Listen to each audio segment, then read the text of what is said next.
Shalom saudaraku yang kekasih dalam Tuhan Yesus Kristus. Selamat malam, salam sejahtera untuk kita semua, dimanapun saudara-saudara berada. Selamat datang kembali di Renungan Kristen malam hari ini. Kiranya damai dan sukacita oleh Roh Kudus melimpah dalam hati dan kehidupan saudara semua, dan semoga saudara semua dalam keadaan sehat selalu. Sebelum kita mendengarkan renungan firman Tuhan, mari sama-sama kita berdoa. Bapa kami yang di sorga, Bapa yang baik dan penuh kasih sayang, Bapa di dalam nama Tuhan Yesus Kristus. Kami mengucap syukur Tuhan, oleh karena pertolongan-Mu di sepanjang hari ini, kami boleh dimampukan Tuhan, untuk melewati hari ini, melakukan tugas tanggung jawab kami, mengerjakan segala aktivitas kami, dengan pertolongan Tuhan. Terima kasih ya Tuhan, pada saat ini kami kembali akan merenungkan firman-Mu. Berbicaralah pada kami, urapi kami, jamah hati kami, supaya kami dapat mengerti akan maksud firman-Mu. Terima kasih Tuhan, dalam nama Tuhan Yesus Kristus, kami berdoa. Amin. Saudaraku, kita hidup di dunia ini, di mana kita menghadapi tragedi dan tantangan yang tidak bisa dipisahkan dari hidup. Namun ketika kita menghadapi hal-hal ini, selalu ada dua kutub. Kutub yang pertama, mengalami kepahitan, kekecewaan dan yang lainnya, sedangkan kutub yang kedua, mengalami kemenangan. Dan ketika kita mengalami kemenangan, itu menunjukkan nama Tuhan dipermuliakan atas hidup kita. Namun yang menjadi pertanyaan, kita berada di kutub yang mana, di sisi yang mana, ketika hidup kita diperhadapkan dengan tragedi, tantangan, dan kemalangan di dalam hidup kita. Kita akan belajar dari pengalaman Raja Daud di Ziklag, di mana Daud mengalami sebuah masa kesesakan dan kemalangan. Namun melalui kisah ini juga, kita belajar bagaimana merubah kemalangan tersebut menjadi kemenangan yang besar.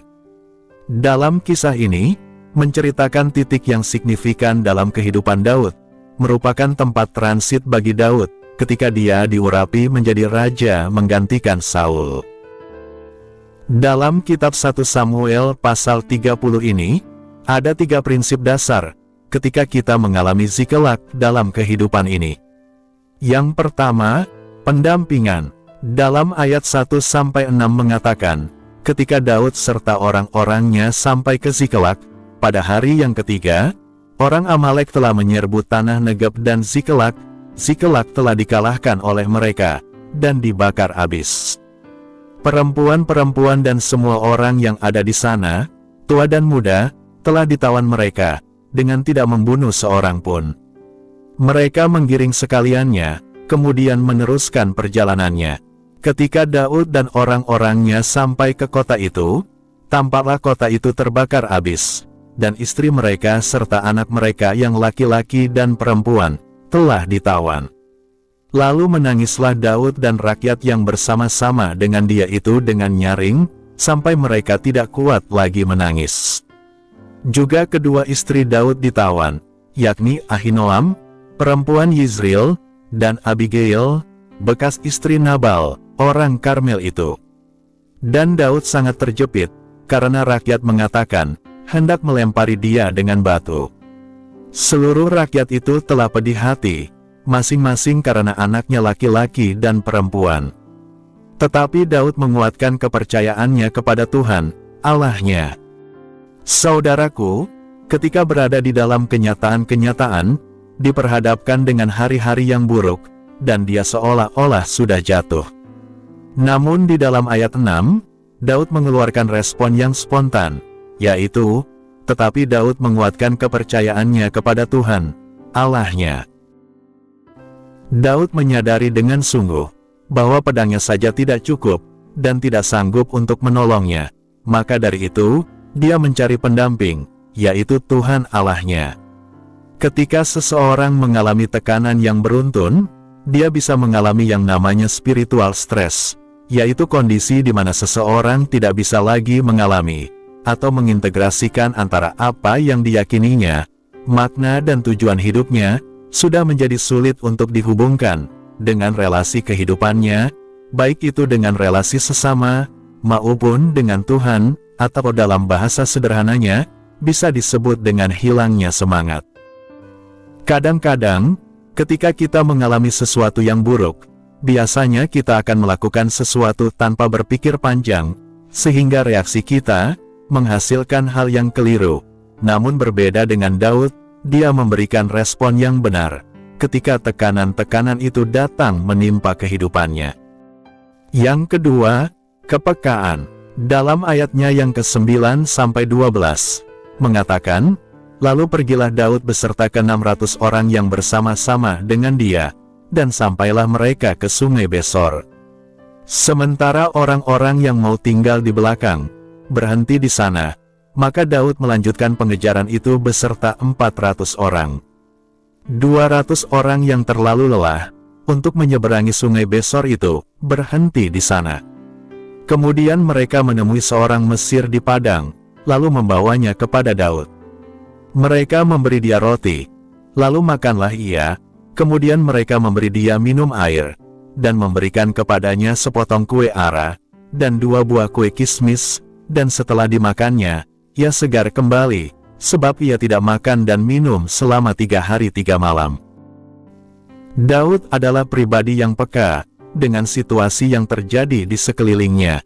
Kadang-kadang ketika kita dalam tekanan, kita menjadi bingung dan menjadi serampangan, sehingga dalam relasi-relasi, kita menjadi kacau, kita menjadi oversensitif.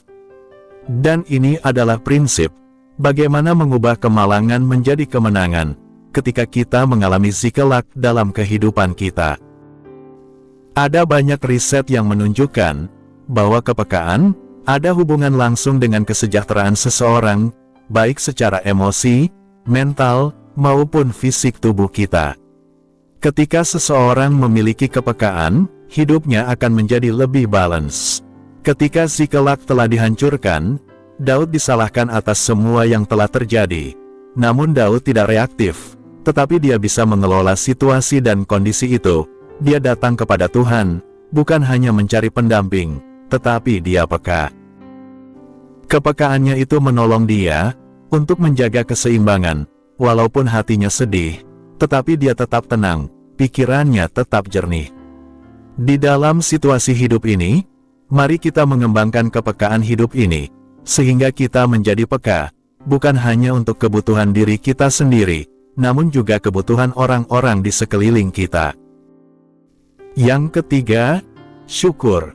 Dalam ayatnya yang ke-23-26, mengatakan, "Tetapi Daud berkata, 'Janganlah kamu, saudara-saudaraku, berbuat demikian dengan apa yang diberikan Tuhan kepada kita. Sebab Ia telah melindungi kita, dan menyerahkan ke dalam tangan kita gerombolan yang menyerang kita. Siapa yang mau mendengarkan kamu dalam perkara ini? Sebab bagian orang yang tinggal di dekat barang-barang adalah sama seperti bagian orang yang pergi berperang, itu akan dibagi sama-sama. Dan demikianlah halnya sejak hari itu dan seterusnya, hal itu ditentukannya menjadi ketetapan dan peraturan bagi orang Israel sampai sekarang.' Ketika Daud sampai ke Ziklag, dikirimnyalah sebagian dari jarahan itu kepada para tua-tua di Yehuda, kepada teman-temannya, dengan pesan, 'Inilah pemberian kepadamu, dari jarahan yang dirampas dari musuh Tuhan.' Meskipun kota Ziklag sudah hancur luluh lantak, semuanya habis, namun di dalam ayat ini, ada ekspresi syukur yang diungkapkan oleh Daud. Riset ilmiah menunjukkan, bahwa ketika hati kita dipenuhi dengan rasa syukur, itu berhubungan langsung dengan kondisi emosi, mental, dan fisik kita. Ketika hati kita dipenuhi rasa syukur, maka itu berpengaruh kepada sistem kerja otak kita. Kemudian jaringan di otak kita akan memicu neuron transmitter dan melepaskan hormon-hormon, antara lain hormon kebahagiaan, dan hormon ini akan membuat kita menjadi tenang. Ketika kita mengalami ziklag di dalam hidup ini, teruslah kita cari pendamping kita, yaitu Tuhan, dan belajarlah untuk menjadi peka terhadap Tuhan dan sesama, dan selalu ucapkan syukur atas segala yang terjadi di dalam hidup kita. Amin. Tuhan Yesus memberkati. Demikianlah renungan firman Tuhan pada malam hari ini. Semoga menjadi berkat bagi kita semua. Dan untuk menutup renungan pada malam ini, mari kita berdoa. Bapa kami yang di surga, Bapa dalam nama Tuhan Yesus Kristus, kami bersyukur atas pertolongan-Mu, penyertaan-Mu, juga atas berkat-Mu. Kami berbahagia dan bersyukur atas kebaikan Tuhan dalam hidup kami. Terima kasih buat penyertaan Tuhan di sepanjang hari yang telah kami lewati, hingga pada malam hari ini. Kami boleh bersyukur lagi di hadapan Tuhan melalui doa dan renungan pada malam hari ini. Terima kasih buat firman-Mu pada hari ini ya Tuhan. Kami mau selalu belajar dan terus belajar tentang firman-Mu. Firman-Mu yang menguatkan dan meneguhkan iman kami. Firman-Mu yang mengubahkan hidup kami. Kami mau melakukan firman-Mu ya Tuhan di sepanjang hidup kami, agar kami tetap kuat berjalan bersama dengan Engkau. Terima kasih ya Tuhan, buat kesempatan hidup yang masih Engkau berikan. Kami mau pakai untuk hormat dan kemuliaan nama-Mu. Kiranya Engkau terus memberkati kehidupan kami, keluarga kami, sanak saudara kami, daerah tempat tinggal kami, bangsa dan negara kami, pemerintah-pemerintah kami, biarlah semuanya dalam perlindungan-Mu ya Tuhan, dan jadilah sesuai kehendak-Mu yang terbaik dalam kehidupan kami. Ya Tuhan, hamba berdoa buat saudara-saudaraku, yang sudah mendengarkan renungan hari ini, yang saat ini sedang mengalami sakit penyakit, pergumulan masalah, kebutuhan ekonomi, kiranya Engkau jamah, sembuhkan dan pulihkan, berkati perekonomian mereka, serta berikan jalan keluar, di setiap pergumulan masalah yang mereka sedang hadapi. Dan ajarlah kami ya Tuhan, untuk selalu berharap dan percaya sepenuhnya, kepada Tuhan Yesus. Pada malam hari ini ya Tuhan, kami akan beristirahat dalam tidur kami. Kiranya Engkau sertai dan lindungi kami di sepanjang malam ini, sehingga kami boleh bangun besok pagi, dengan tubuh yang sehat, kuat, serta diberkati Tuhan. Terima kasih Tuhan, inilah yang menjadi doa dan permohonan kami. Dalam nama Tuhan Yesus, kami berdoa. Amin.